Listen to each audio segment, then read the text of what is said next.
चौधरी अभी कहाँ है? अभी नीतीश कुमार कहाँ है? बीजेपी कहाँ है? अभी कोई एमएलए नेता कहाँ है? मेरा बाप बोल नहीं सकता, विकलांग है, तो मतलब उसके साथ कुछ भी करेगा।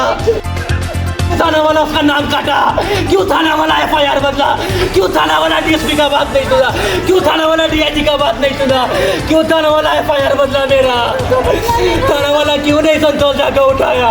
थाना वाला क्यों नहीं अजीत चौधरी को उठाया? थाना वाला क्यों नहीं 8 दिन में मिसिंग कंप्लेंट में क्यों थाना वाला एफआईआर क्यों बदला? क्यों एक मिसिंग किडनैपिंग को मिसिंग बनाया? सब पैसा खा के मार दिया रे, मेरा बहन को मार दिया। वो बच्ची रो रही होगी, वो बच्ची लड़ी होगी, वो बच्ची लड़ी होगी अपना माँ के लिए, अपना माँ का इज्जत के लिए लड़ी होगी। वो डर से मार दिया संतोष झा मार दिया, मुखिया है। अगर बिहार की भ्रष्ट निकम्मी और घुसखोर पुलिस कर्मियों ने इस चित्कार कर रहे भाई की पीड़ा को सुना होता तो स्क्रीन पर ये दिख रही 18 साल की अनीसा की लाश उसके घर से 70 किलोमीटर दूर बरामद नहीं होती। दरअसल मैंने आपको दिखाया था कि आज से 2 दिन पहले बेगूसराय जिला के गढ़पुरा थाना क्षेत्र के एक पोखर के समीप बोरे में बंद सड़ी गली एक युवती की लाश जब बरामद हुई थी, उसके बाद पूरे इलाके में सनसनी मच गई थी। लेकिन लाश बरामद के होने के बाद बेगूसराय जिले के सदर अस्पताल में उस लाश की शिनाख्त के लिए रखा गया था। तब उसके परिजनों ने इसकी शिनाख्त अनीसा के रूप में की गई,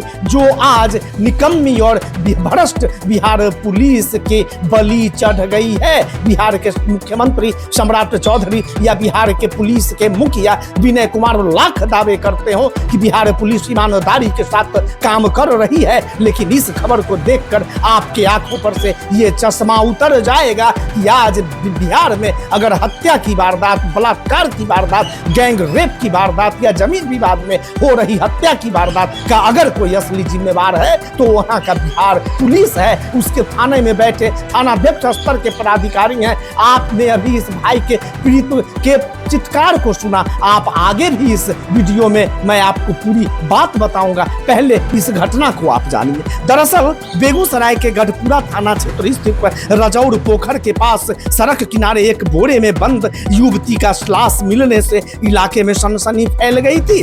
3 दिनों तक सबकी पहचान नहीं हो सकी थी। आज सदर अस्पताल पहुंचे परिजनों ने अनीसा के पैर के पुराने निशान के आधार पर मृतका की पहचान समस्तीपुर जिले के विद्यापति नगर थाना क्षेत्र के भजन गामा निवासी अनीसा कुमारी के रूप में की, जो ग्रेजुएशन फर्स्ट ईयर की छात्रा थी।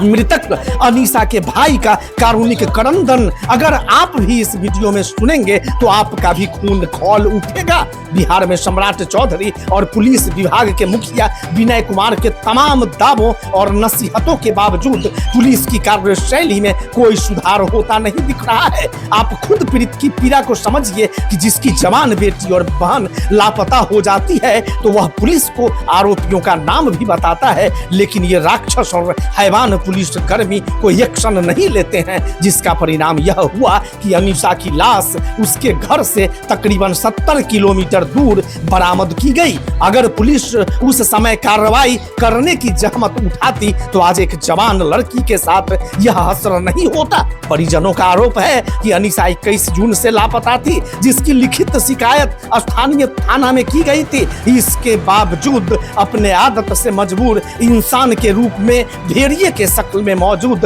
थानाध्यक्ष ने समय पर कार्रवाई नहीं की। कार्रवाई की बात तो दूर, जिन आरोपियों का नाम आवेदन में दिया गया था उसका नाम भी पुलिस ने हटा दिया। परिजनों का यह भी दावा है कि पुरानी जमीन विवादों की रंजिश में इस वारदात को अंजाम दिया गया तथा पहचान छिपाने के लिए सबको बोरे में भरकर बेगूसराय में फेंक दिया गया। पीड़ित परिवार ने निष्पक्ष जांच और दोषियों के खिलाफ कड़ी कानूनी कार्रवाई की मांग की है। अब सभी की नजर पुलिस जांच और पोस्टमार्टम रिपोर्ट पर है, जिससे इस मामले की सच्चाई सामने आ सके। अब हम आपको एक चीज और बता दें कि कुछ दिनों पूर्व बेगूसराय जिले के साहेबपुर कमाल थाना क्षेत्र में एक गाड़ी में जब 4 थानेदारों की मौत हो गई थी, तो मैंने एक पत्रकार होने के नाते उस वीडियो को, उस खबर को डाला था। तो आप मेरे पेज को जाकर के चेक कर सकते हैं, देख सकते हैं। लाखों लोगों ने बिहार पुलिस को भद्दी भद्दी गालियां दी, कमेंट सेक्शन भर गया। मैं एक एक व्यक्ति का जवाब दे पाने की स्थिति में नहीं था।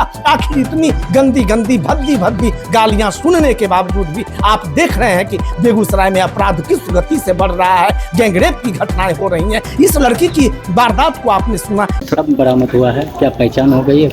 वो मेरी बहन अनीसा कुमारी है। उसका मिसिंग, उसको किडनैप किया गया था 7-8 दिन पहले। थाना को हम लोग गए थे किडनैप का FIR देने के लिए। थाना उसको मिसिंग का कंप्लेंट बनाया, थाना FIR बदल दिया। मेरी मम्मी पढ़ी लिखी नहीं है, हम कलकत्ता में रहते थे। हम उस टाइम कलकत्ता से ट्रेन पकड़ के इधर आ ही रहे थे। थाना वाला मेरी माँ से साइन लेकर के FIR बदल दिया। उसमें से संतोष कुमार झा जो मुखिया है गरपुरा कोरे का, उसका नाम हटवा दिया। उसके बाद हम पिछले 8 दिन से कुत्ता के तरह हर मंजिल, हर यहाँ वहाँ छान मारे, कहीं कुछ क्लू नहीं मिला। पुलिस को बोले CCTV खोजो तो नहीं खोजा। पुलिस को बोले बहन कहाँ गई तो बोल रहे नहीं पता। 8 दिन से बोल रहा है कोई क्लू नहीं मिला, कोई क्लू नहीं मिला, कोई क्लू नहीं मिला। ये संतोष झा से आपकी पुरानी अदावत भी थी? नहीं, वो मेरे चाचा के साथ पैसा खा करके जमीन लिखवा दिया था मेरे दादाजी का, मेरे चाचा को।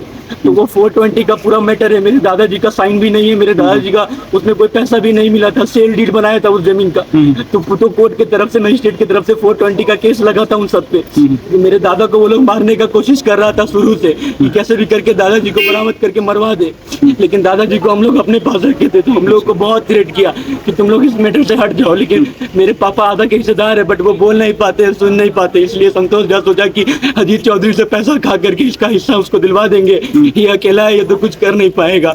2024 से 1000 के स्टाम्प पेपर पे बंटवारा सब हो चुका था। इसके परिजनों के बयान को भी आपने सुना। आप फिर कमेंट करें ताकि शासन प्रशासन तक ऐसे निकम्मे पुलिस कर्मियों की बातें पहुंच सके और उस पर ठोस कार्रवाई हो सके। और अगर आपको हमारा समाचार विचार का यह पेज अच्छा लगता हो तो हमारे इस पेज को फॉलो जरूर कर लें, लाइक भी करें, कमेंट भी करें। धन्यवाद।